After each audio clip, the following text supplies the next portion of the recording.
Bonjour et bienvenue à une autre capsule Astuces Photo présentée par la MRC de la Matapédia.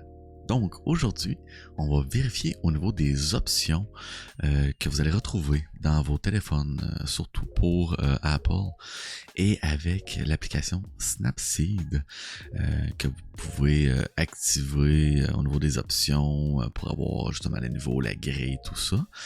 Donc on va regarder ça un petit peu ensemble. Donc, première chose à faire, c'est d'aller dans vos réglages sur votre téléphone et vous allez pouvoir justement arriver dans les réglages d'appareil photo où que vous allez pouvoir configurer vos commandes, le style photographique et tous les paramètres.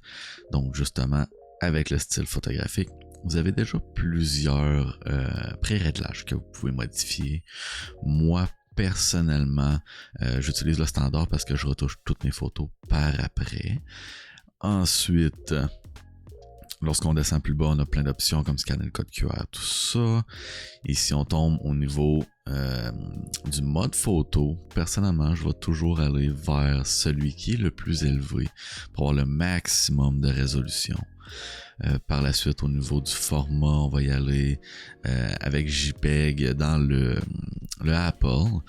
Donc, on voit ici au niveau des réglages, quand ils disent conserver les réglages, c'est qu'à chaque fois que vous allez ouvrir votre appareil photo, vous allez conserver les réglages qui sont cochés que vous avez mis la dernière fois.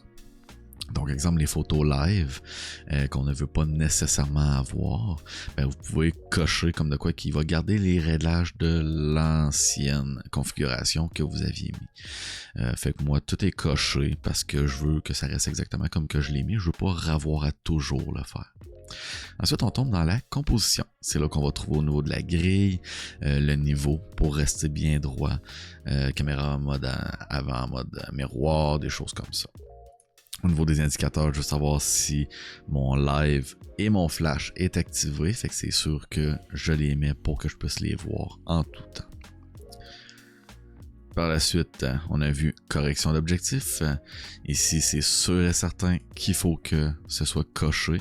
Ça va vous sauver énormément de temps parce que tout ce qui est distorsion, vignette, ça va être modifié automatiquement par le téléphone. Au niveau de la commande macro, même chose. On veut voir là, quand est-ce qu'on peut la mettre et l'enlever.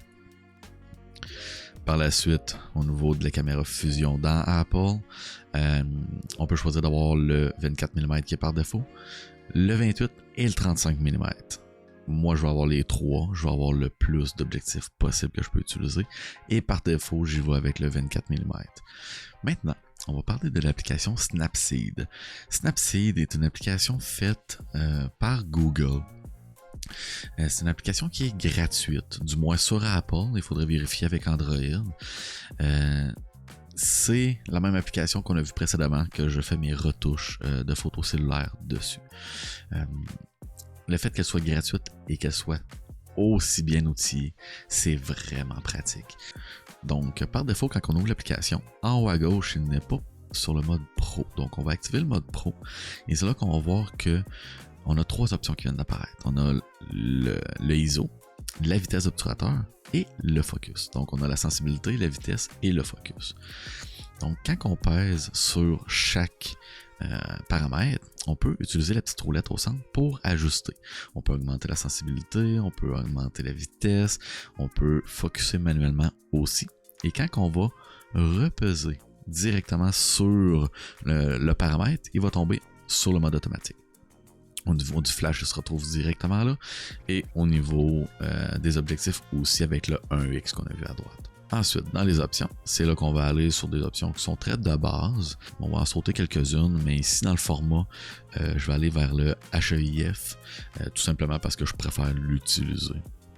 Le JPEG peut faire aussi l'affaire, il n'y a aucun problème. C'est là qu'on va retrouver aussi au niveau du quadrillage et du niveau. Donc, la mise à plat, l'horizon, l'inclinaison. Moi, je mets les trois. Au niveau du quadrillage, je mets la règle des tiers parce que c'est la plus facile à utiliser, la plus commode. Lorsqu'on pèse en bas, où vous avez vu qu'il était marqué Copy2, ça, c'est des effets. Tous les pré-réglages que vous avez pu créer directement pour avoir le look que vous désirez, vous allez les retrouver là. Et il y en a plein par défaut aussi que Google ont mis. Donc, c'est ce qui complète notre capsule. Ça a été rapide.